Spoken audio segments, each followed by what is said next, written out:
Hey everybody, MrBookieboo here, and slowly but surely, I'm getting settled into the new Lego room here. I've been working on the city a lot. I'm going to take you on some highlights and show you kind of what I've been doing here. Most of it's been in this front area, which is coming along pretty well, I have to say. But I'm also going to show you where MrBookieboo goofed.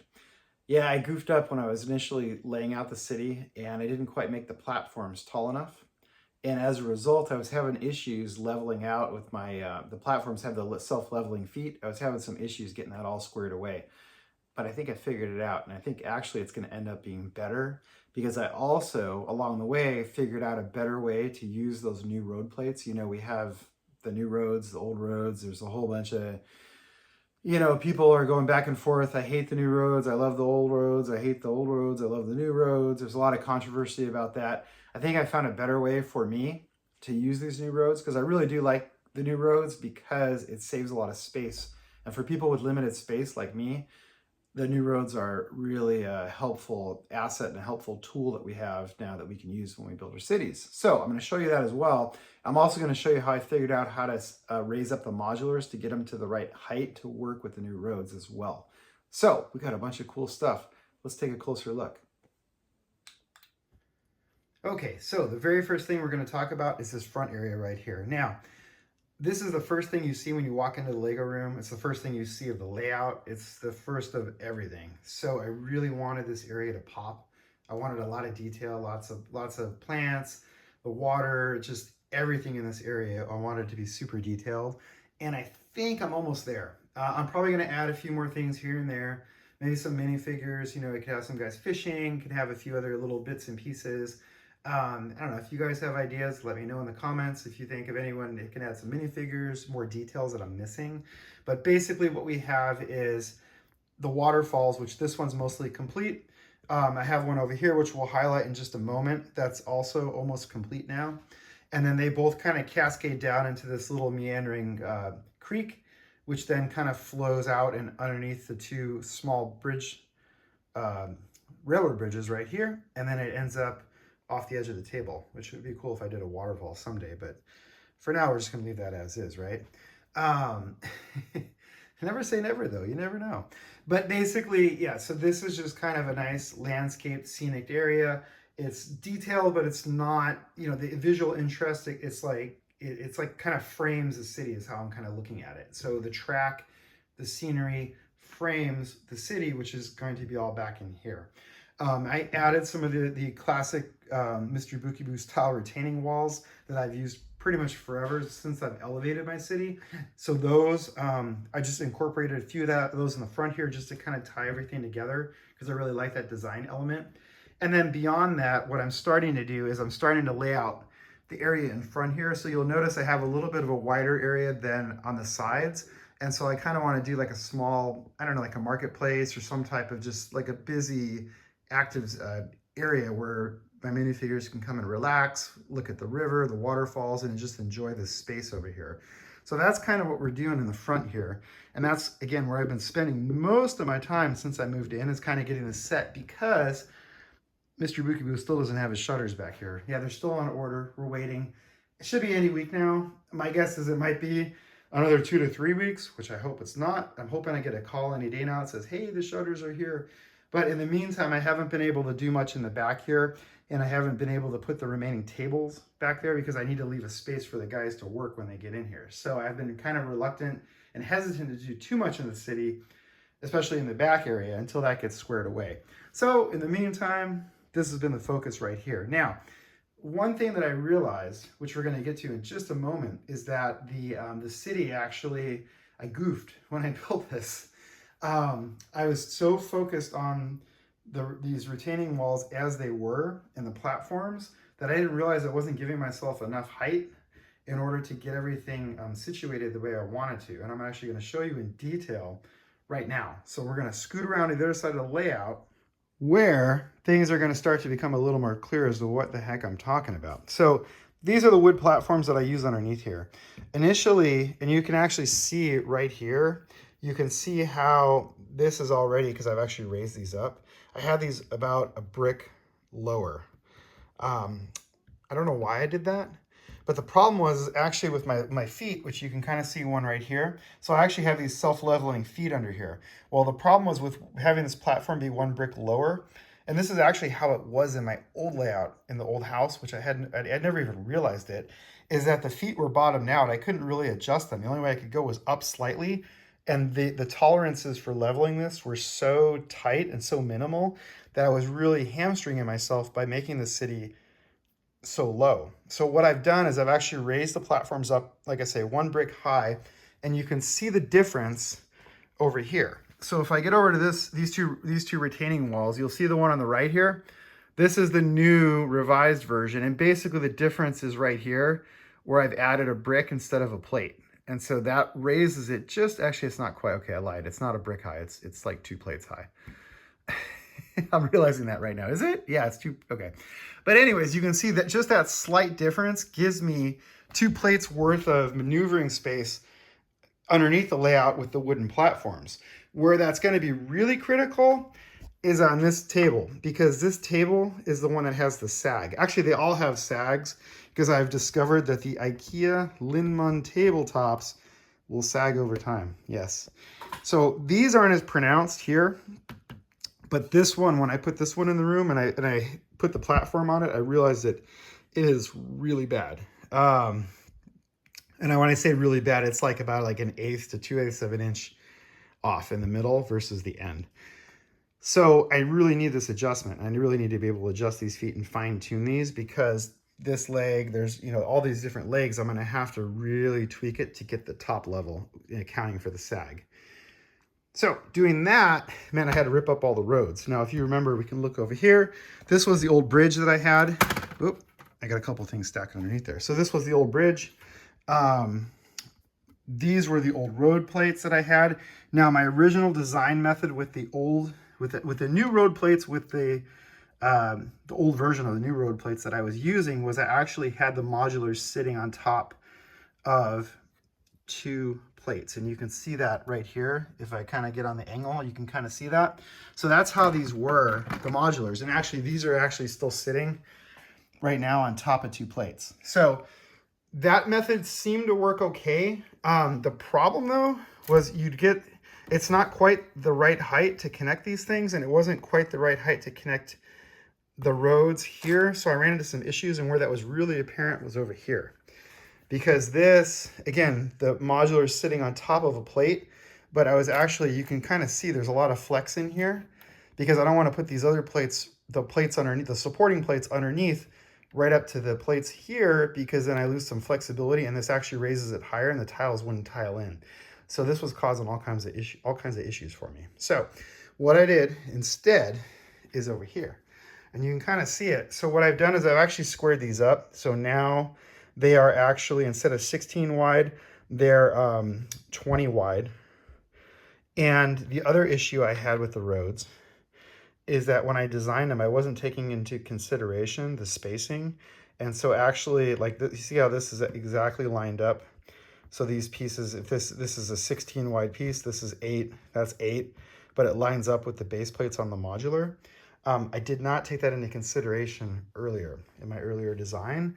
And so what happened was this road plate was like, you know, there was like 5 studs on the end of it. And so when I eventually got to the end, wherever that would be over here, I was going to be short or long, or something was going to be goofed up and it wasn't going to line up right.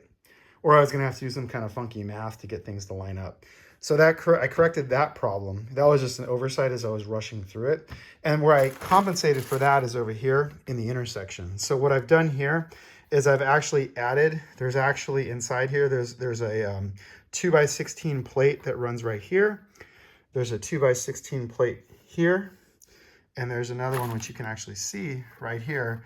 And that bumps out the intersection enough with the crosswalks to make this all line up. These line up with the base plates nicely. I'm actually able to do some detailing here. So I'm going to put a stripe for the cars to stop, because I'm probably going to put stoplights for this busy intersection here. And everything lines up much better. This also lines up better over here with the bridge. So the support structures line up. everything else works and it just fits a lot better. This was actually giving me a lot of grief. And for some reason, this was actually off and it was crooked. But now this is perfectly level here. We're perfectly level through here. I'm still leveling the very back part here. I need to figure out how I'm gonna adjust that. But overall, pretty happy with how this is turning out. So this is gonna be the new standard, is this style. This is also the added benefit is it uses way less plates. Here you can see, so I was actually using 6 by 8 plates plus 4 by whatever plates plus 2 by whatever plates. I mean, it was crazy the amount of plates I was using on the old style. And this was a huge amount. These are all the old remnants of it that I'm gonna be able to take apart now and salvage. Instead, now these are just 2 by whatever, 2 by 8, 2 by 16s. And then there's another 1 by 4s, 1 by 8s, whatever you want to put here to kind of overlap them. And then what's going to happen is there's going to be light bluish gray 1 by whatever plates. And then on top of it, and then these actually right here are going to connect with tiles right here. The roads are, or the ramps are still going to be the same. So this is still going to work out just fine. So overall effect here is going to be really good. So it's going to work out nicely. I have to see the canal. I'm going to have to see how that lines up because I'm not sure. Actually, this is going to line up, I think. Well, we'll have to see. But I might move this over a little bit more this way. I might have more room in the front for more detail. I don't know. We haven't quite decided yet. Now, I've gotten a lot of questions from you guys on the layout, how things are working, how I'm incorporating the roads with the lighting and everything else. And you can start to see. So the roads don't really impede the lighting at all. In fact, in some ways, they make it easier, because there's a lot more spaces and gaps in these roads because these are separate. There's only 16 lengths here. So you can actually run wires more frequently as opposed to the 32s, especially if you have shorter wires that you're dealing with. But for me, like for street lamps, I just drop them off the front. And this gives you a perfect view of how I'm gonna do it. So I just take them here, you just plop them down, run them between the studs right here, and then just drop this underneath, and there'll be power inverters all underneath here, which I don't have yet. Similar thing for the modulars. You can see for now I have all the modular lighting bits and attachments all on top here. These are just gonna drop down through the cracks in the middle here, and then they're gonna plug into power inverters. They'll all just probably run out to the back of the layout where I have power in the back here, and you just plug it in and off we go. So for now, the next big project that I need to do, well, I have lots of projects I need to do, but for the city-wise, I really need to level these. So I'm probably gonna be popping off the modulars and taking these off. Oh, and I'm gonna show you the modular trick in just a minute, but let me talk about the checklist of MrBookieboo's things to do in the city. So I need to re-level these. I have to raise up the other side. I haven't had a chance to do that yet. I'm also gonna fix all my wall pieces now. I need to raise these up, take off the 2 by whatever plates and replace them with bricks. So that's going to be a big project, fixing all these wall sections. I got a bunch. There's a box over there with even more of these road sections or these wall sections. So I got to fix those. And actually, you can see now how they line up. They're perfectly the right height. And so that was something that I didn't have before when I initially had built the layout. So I'm really excited about that. So that's the next. So I got to fix that, raise the platforms, work on more of these roads, which are much less labor intensive, connect up the middle. I'm still trying to figure out what I want to do in the middle here. So you can see this is new. So this Lego store mock that I'm working on. So this is just kind of a combination of various Lego store creations that they've had over the years. This is actually one, so I've been working on that. I figure a Lego store would be appropriate to kind of have as a centerpiece for the city because, it's a Lego city, right? So that I've been working on. Beyond that, I kind of want to do a tall condo type skyscraper, probably based on that one that you see over there, my old facade, something similar to that, maybe in the middle here, but I haven't quite decided how that's going to look. And then of course we'll start working on the other side, which you can see I'm starting to lay out the canal, and we'll get all that squared away as well. But let me show you the trick with the modulars. I figured out how to get them to the right height, and this is the one that has it. So give me a second, we'll be right back. All right, so here it is. This is the magic. So as I mentioned before, what I was doing is I was actually stacking plates, 2 plates deep underneath here, to raise up the modulars. Not a very cheap way to do it, That's for sure. It was a really expensive way, especially because I was using like bigger plates. Um, and plates are like at a premium, you know, plates are really expensive. So instead, I was playing around with this, and actually I saw this and I forgot who exactly did it. So I can't, I don't know exactly who it was that had this, because someone else had this idea of using these tile pegs, the round tiles with the peg on top. But I took that idea and I actually put plates underneath it, which you can see. So the plate with the peg, and I think a few of the pegs are stuck underneath the corner garage, which is really good, because the cool thing is that the molded studs on the plates, you know, because these are like hollow underneath, they actually fit. These little pegs fit right in there, and they fit nice and snug. And this gives it support. It boosts it up. It really works well. So if you need to raise up your modulars to get them to the same height as these roads, they're round, they're modified, but they're modified round tiles, and they're the ones with those teeny bitty little pins on top. They come in a lot of different sets nowadays. They come in all different colors. I've been kind of scavenging from my spares, but I'm also going to be getting, I bricklinked a bunch more so that I'll be able to raise up all of these. And base plates, I have base plates coming out of my ears. So for me, this is a really cost-effective solution. So check it out if you do in fact need to raise up your modulars. And once again, here we are back with the modular back on top, and you can see how that it's like the perfect height. It's exactly the height it needs to be. So you can lock this in with tiles if you want to keep it less so it doesn't slide around. You can lock this in easily, or you can just do, you know, tile separate if you want to keep it separate for some reason. The slopes that I'd used before will actually work here, and you can connect them. You can just pop these tiles off right here, put those, I forget what size the slopes are, but they're like those smaller rounded slopes. You can put those there so you can have access, and you can get in like roadway access up into the service station. It just works out really well. The other nice thing is it actually gets rid of some of these weird tiling bits that I had here, where I actually had to have different tile schemes and stuff. So you can it actually fixes a lot of issues that I was having when I was tiling. So I'm pretty excited to get more of these modulars raised up so I can really start to lay things out and connect them up and stuff. So there we go. That's pretty much it. That's what I've been working on. Again, the front kind of in the focus, but now we're moving more to the sides. And as time permits, the plan long-term, again, is we're gonna have a table here. I haven't decided yet if we're gonna put a table back here. We might put one going this way with a little cutout in the middle so I could have window access if I need it. The mountains are gonna be all the way back though, close to the window, or as close as they can be. I might have again, if I can pop out behind the mountains, I think that'd be kind of fun. Of course, we might do an evil lair inside the mountains, which a lot of you have mentioned as well, which I think is a great idea. But then the idea is perhaps we'll do Ninjago land over here maybe. If I have space over there, I have more room for city stuff. And then of course the main boulevards, the two main streets, are going to extend further out. The idea also is to have modulars like in front of the mountain. So there'll be a whole row, 6 across. Well, not quite 6 because my IKEA tables aren't quite 6 base plates as we discovered. But anyways, is to have like a row of modulars and another road bisecting the city like this one. There'll be another road over here somewhere. The railroad tracks will end somewhere here, or not end, but there'll be like a tunnel with a road going over the top. Kind of like the old layout in some ways, but just in the middle as opposed to along the walls. So that's pretty much it. It's a lot. We've been doing a lot here, and we'll just get a kind of quick pan out shot real quick so you can kind of see how everything's looking.